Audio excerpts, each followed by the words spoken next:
the world, the United States Army is on the alert to defend our country. The Military Police Corps has a big part in this defense. Here's how General Maglin, the Provost Marshal General, puts it.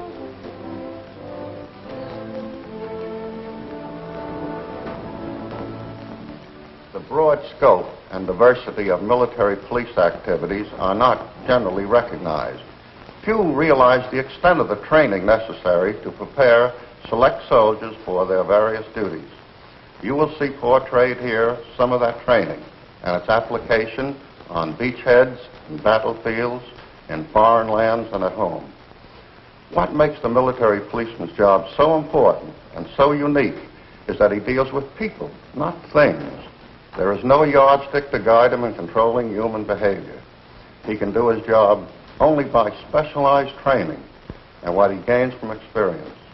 He is often on his own, and he must work his way with courtesy and understanding through all the recurring problems of human conduct.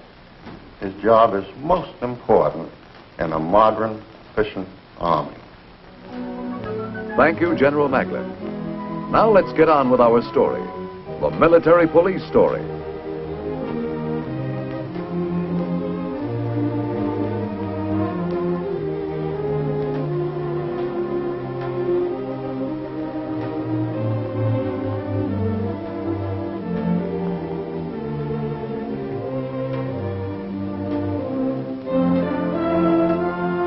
Well, everybody knows the job of the MP, the military policeman, to make life miserable for the rest of the Army.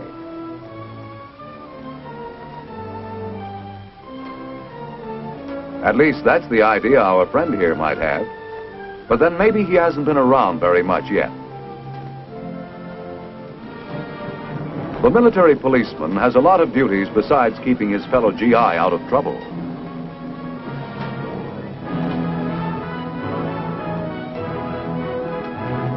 He's a combat soldier as well as the policeman of the Army. He's a fighting cop. Along with a helmet full of other things, it's up to him to control the tremendous traffic of war. And it's his job to handle the prisoners of war.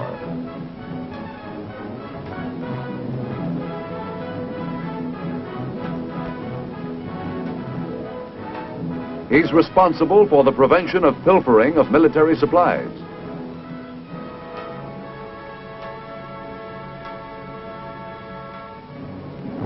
And you were as apt to find him running down guerrilla fighters in the Korean hills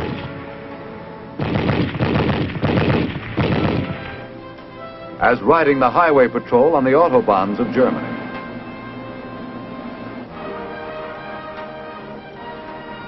Yes, a lot of knowledge and a lot of training goes into the making of today's MP. Camp Gordon, Georgia, a few miles out of Augusta, is where it all begins. Home base for the Military Police Corps. Most of your Army's MPs, scattered around the globe today, once entered this gate as raw recruits.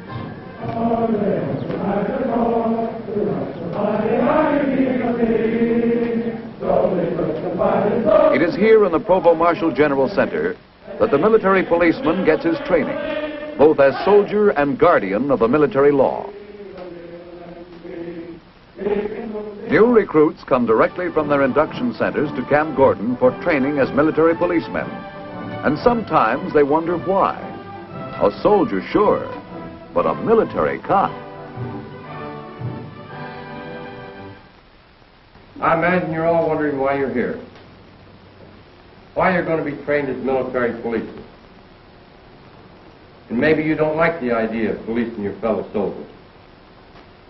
Well, for one thing, policing your fellow soldier is mostly helping him to stay out of trouble. First of all, you're going to become soldiers yourself with 8 weeks of rough, tough infantry basic training. And then you're going to get 8 weeks of training in the duties and techniques of being a military policeman. And when you're through, you're going to find yourself among the best trained, best uniformed, sharpest soldiers in the United States Army. And a funny thing, you're going to like it. You're going to be proud to be an MP.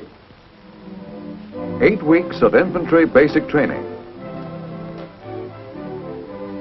learning to employ the weapons and techniques of the fighting man.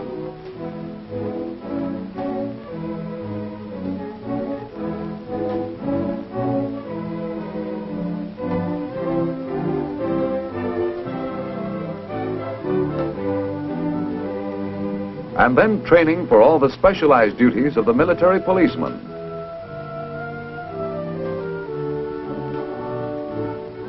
Traffic control is one of the major jobs of the MPs, and they've got to get awfully good at it, clear, authoritative.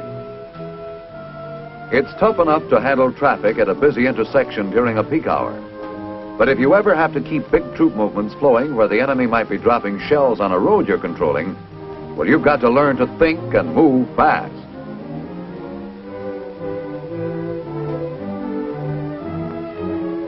And that's why the heat's put on the student right in training.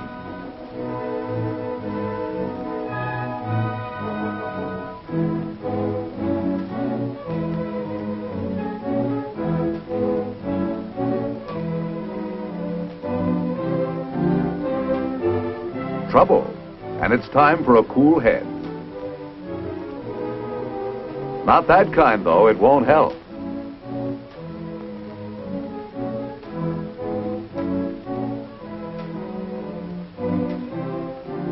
And the hand of experience gets them rolling again.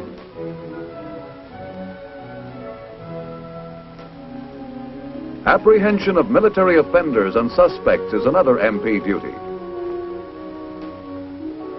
Strongly stressed in the techniques and attitude of the military police is the use of only as much force as is reasonably necessary in effecting an apprehension.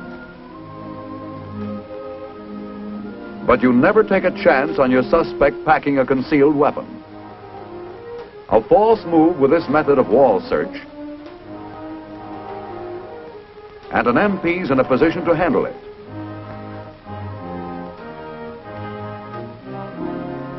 And the handcuffs. A foolproof way of getting them on without running into trouble.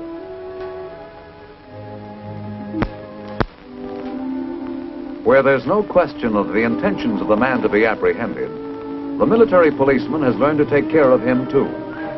Sideout.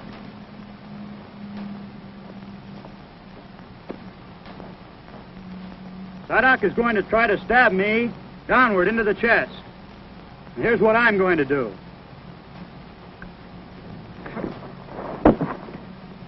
Force the knife out of the man's hand. Pick it up. Now, here's the way we're going to break it down for you. At the starting position, the knife will be held up in the air, prepared to stab downward into my chest in this manner. Starting position. Shut. Move. At ready, one. As he brings the knife downward toward my chest, I block with my left forearm against his wrist. Ready? Up. One. At ready, two. I reach my right arm underneath his arm, take a hold of my own hand, lock my elbows together, and force him down to the ground, kneeling on his shoulder to make him drop the knife. Again, pick the knife up. Do not let him keep it. Against wooden knives for training purposes instead of cold steel, the ancient and effective techniques of judo are mastered by the military policeman for dealing with a tough customer. Now, come along is a grip that you put on a person that puts him completely in your control. No struggling, no fighting back.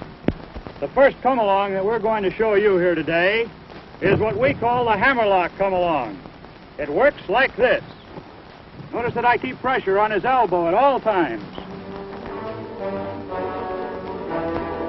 And the recruit learns how to squeeze them off accurately with the MP's own primary weapon, the .45 automatic pistol.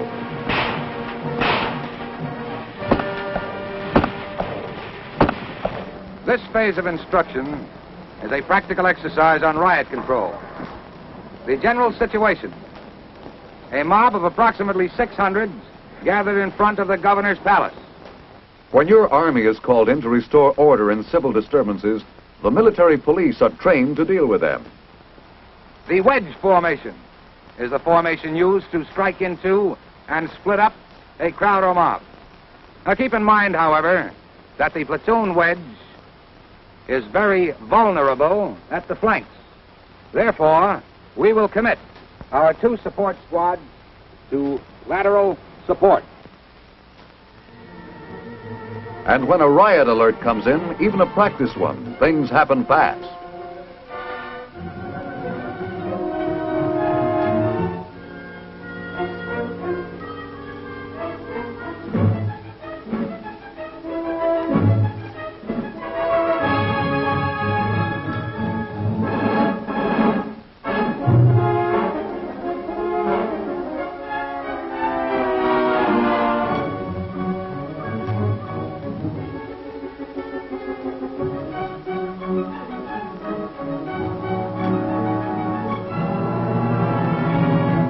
An important rule in riot control, as with other MP work, is to exert the least force necessary to do the job.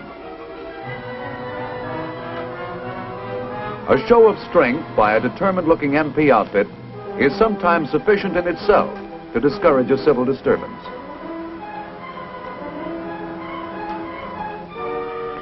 Then there are the formations, each with a special purpose in breaking up a riot. And MP troops are trained to execute them with the precision of a chorus line.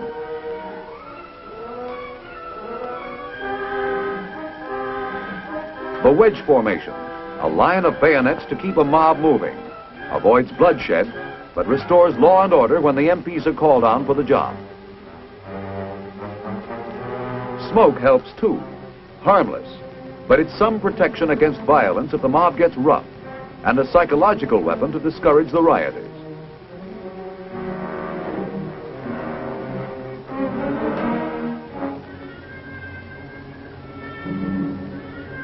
Tear gas can be used also as a non-harmful persuader to send the crowd home. A course in criminal investigation for specially qualified MPs trains the detectives of the Army's police force, the military police criminal investigators. In their final examinations, 2-man student teams are called upon to carry through complete investigations of assorted simulated crimes. Each case calls into practice every phase of their classroom training, including crime photography and sketching.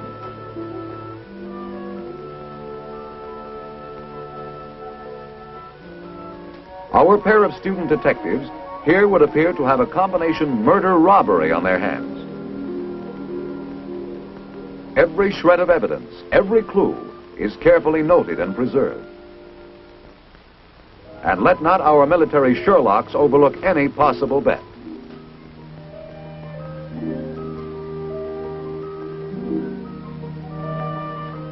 That bullet will be saved for the ballistics experts to have a look at later. It may identify the killer's gun. Fingerprinting is, of course, a vital subject for the military police investigators. Match the prints left by the killer, and it's positive identification. You've got your man.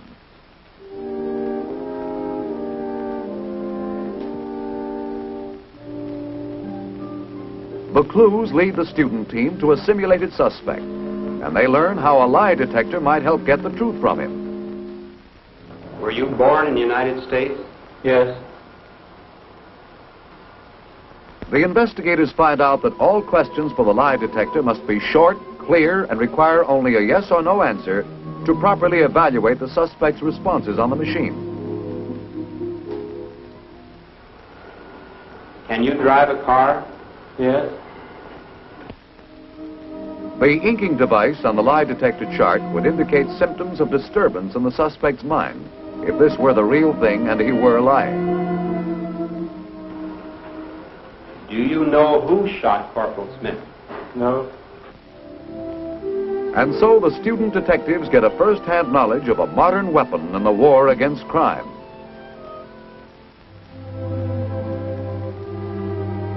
At the Criminal Investigation Laboratory, the trainees can become familiar with the very latest equipment for the analysis of evidence.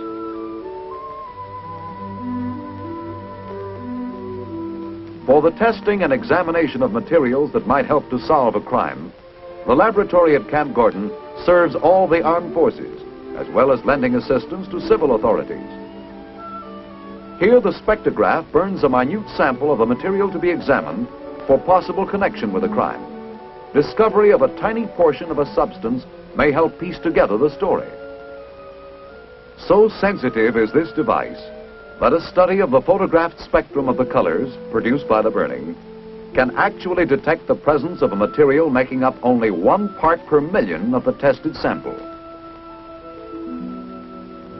Wet chemistry analysis probes into the content, too, of submitted evidence, may come up with the answer to a crime mystery in the indication of a poison or narcotic.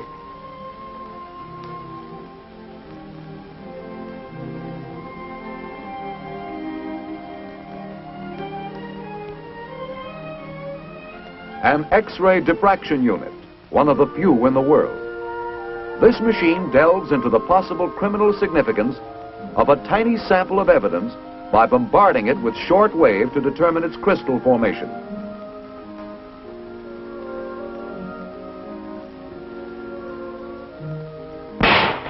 In the ballistics department, bullets are fired from suspected guns to be checked with bullets found at crime scenes.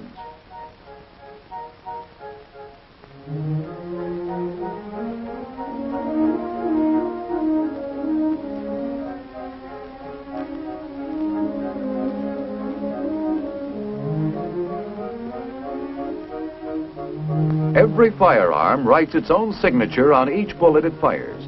In the telltale distinctive grooves and markings the bullet picks up as it passes through the weapon's barrel. The matching of a bullet used in the commission of a crime with a bullet fired in a ballistics chamber has solved many a killing and other type of crime.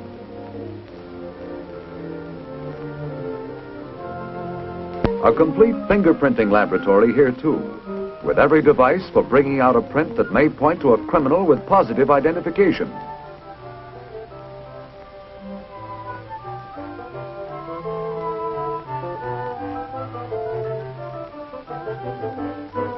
A section of the laboratory also devoted to the examination of question documents for the comparing of handwriting, typewriter characteristics, checking for invisible writing.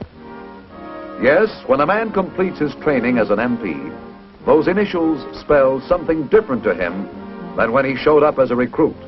Responsibility, pride, knowledge, MOS, Military Occupational Specialty 1677. Military policeman.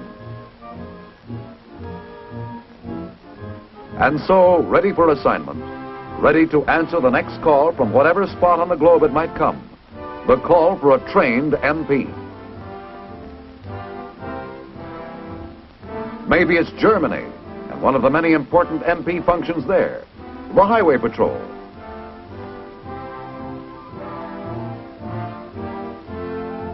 This outfit is responsible for the remarkable job of reducing the accident fatality rate on German roads from 4 times greater than that of the U.S. to less than America's highway death rate. And the operation entails something more than watching out for speed violators and careless drivers. Attention all cars, stolen truck.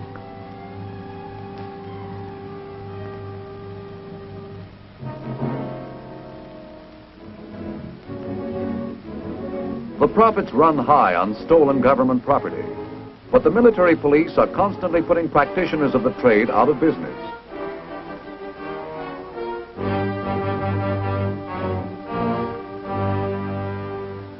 Railroad security is another important function of the military police. In Germany, an MP Railroad Guard battalion carries out this vital task. Critical military supplies and equipment are landed at ports of embarkation and then shipped by rail, since it is the responsibility of railroad guards to prevent pilferage and sabotage. The men undergo special training to prepare for this assignment. Stress is placed on the ingenious methods employed by criminals and enemy agents, and MPs learn to anticipate and recognize the devices peculiar to pilferers and saboteurs of many nations.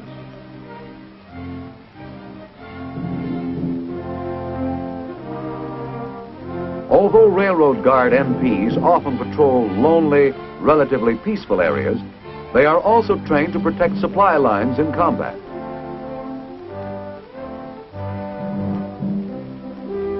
Protecting military mail is another duty of the Railroad Guard MPs. Mail for U.S. troops in Europe arrives in the U.S. zone of Germany, then is shipped by rail. Military policemen ride mail cars to see that the mail gets through to every U.S. outpost in Europe. To travel on trains run by the U.S. military, such as the Frankfurt-Berlin Express, passengers must have proper travel documents. U.S. MP railroad guards make certain that no unauthorized persons slip on board. As in most military police assignments, this requires vigilance tempered by tact and courtesy. When the train starts on its journey, military policemen will be on board. During the 110-mile trip across the Russian zone of Germany, it is the responsibility of railroad guards to protect passengers. Their orders are to assure a safe, uninterrupted passage across the Russian zone. But this is not always an easy task. Trains have been stopped in the past, sometimes leading to an explosive situation requiring cool heads.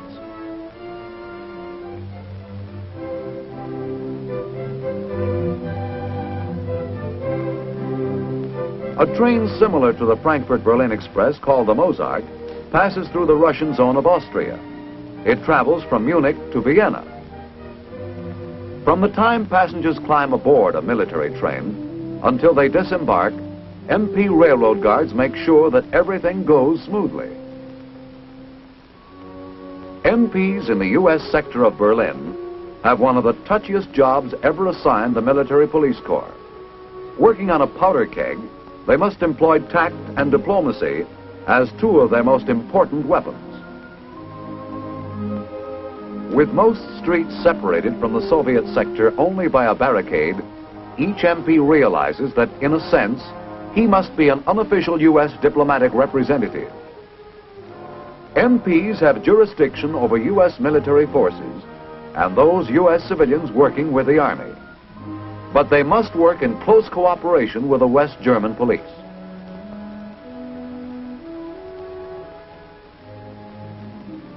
The last horse platoon in the United States Army has been organized to help keep the delicate situation in Berlin from getting out of hand. Their primary function is to quell civil disturbances.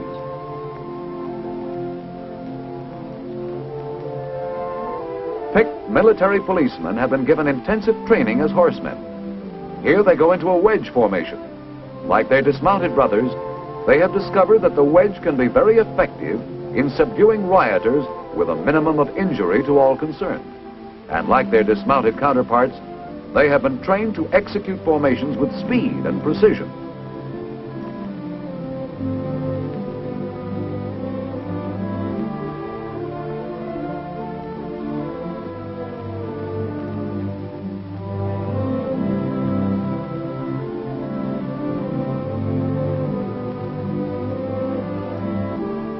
These MPs double as steeplechase jockeys. When trouble lies ahead, they're prepared to hurdle any obstacles in the way. Another activity of the military police in Germany is the customs unit. Although customs points are essentially the responsibility of the German customs police, U.S. military policemen work in close cooperation with them. Sometimes their work can be routine, such as checking the credentials and baggage of an American sergeant and his wife bound for leave in Italy.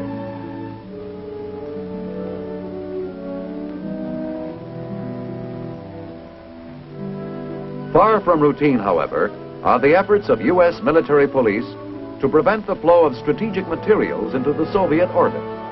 Through deception and falsified documents, Russia's attempts to overcome shortages of strategic materials has led to one of the greatest organized smuggling rings in history. To combat it, MPs must match wits with some of the cleverest black marketeers, crooks and near crooks in the business. Smuggling activities have become so widespread that the opportunists who spearhead them have been called Russia's sixth column.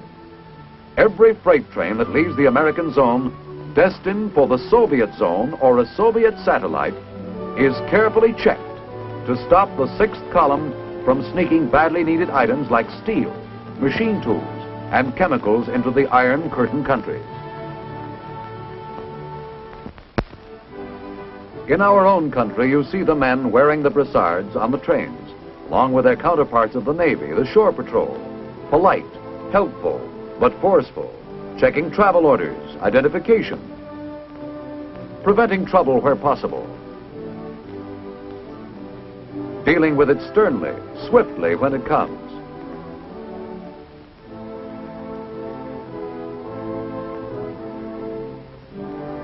You'll find the MPs on duty at the harbors, the ports of embarkation, at the docks where military supplies and personnel are headed overseas.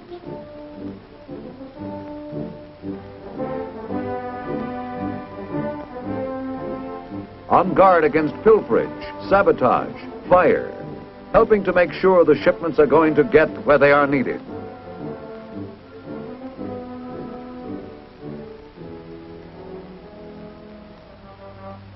And of course, the MPs have been busy in Korea. A tremendous job, traffic control. And complicated with a desperate refugee problem in keeping the roads open for the movement of the men, machines, and supplies of war. The dispossessed, the uprooted, the homeless ones in the wake of war.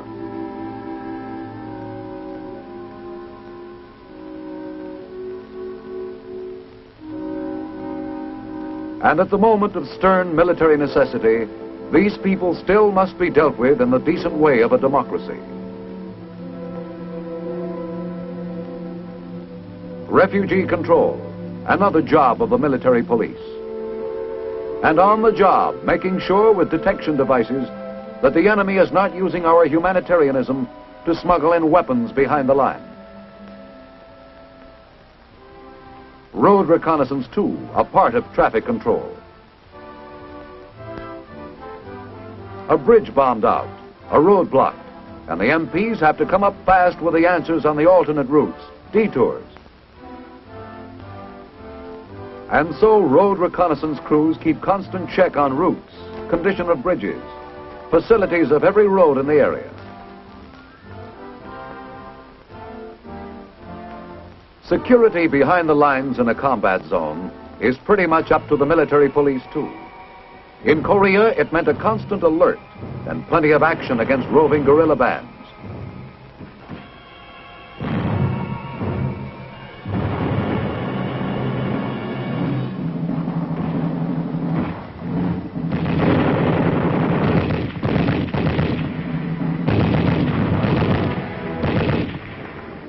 In Panmunjom, site of the Korean truce negotiations and the prisoner exchange, it was the MP who guarded the security of United Nations personnel and documents.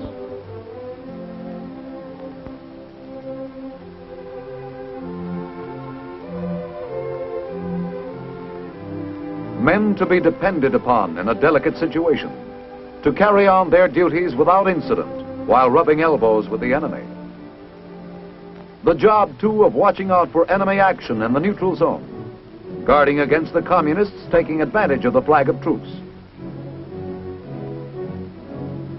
And it's up to the military police to handle the prisoners of war. Besides the responsibility of preventing escape, the MP must see that prisoners are treated in full accord with the provisions laid down by the Geneva Convention. Article 13, prisoners must be protected against violence, intimidation, insults, and public curiosity. Article 16, prisoners shall be treated without any adverse distinction based on race, nationality, religious belief, or political opinions. Article 19, prisoners shall be evacuated as soon as possible after their capture to camps far enough from the combat zone to be out of danger. Article 26, for basic daily food rations shall be sufficient in quantity, quality, and variety to keep prisoners in good health. Article 27, clothing shall be supplied the prisoners in sufficient quantities to make allowance for the climate of the region. No prisoner may be employed on labor of an unhealthy or dangerous nature. Stern vigilance with human decency, the MP way of handling prisoners of war. Amphibious operation.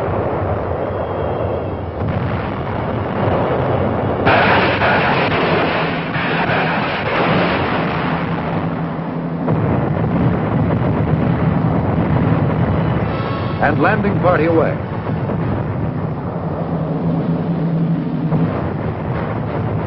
Including the military police. The fighting cop, the policeman who storms his way in to take over his beat. He moves in with the infantry.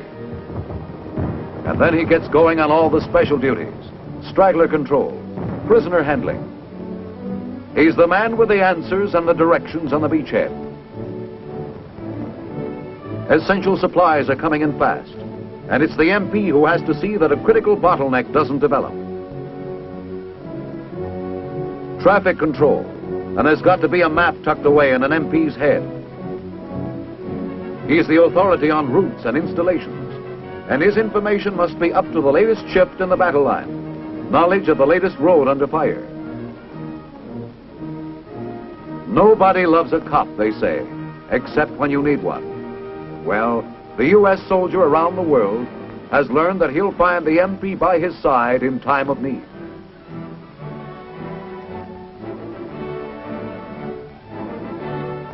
His fellow soldier knows the military policeman as a soldier second to none. He's found the work of the MPs a vital part in our nation's defense.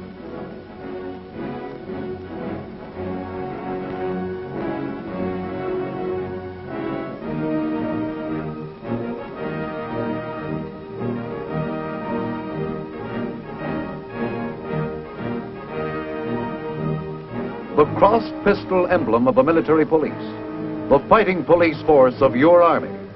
General Maglin will sum up what it can mean to you. Today's military policeman, you will agree, is equally at home in his combat gear or in his snappy town patrol uniform. He can fight in combat when his duties require it.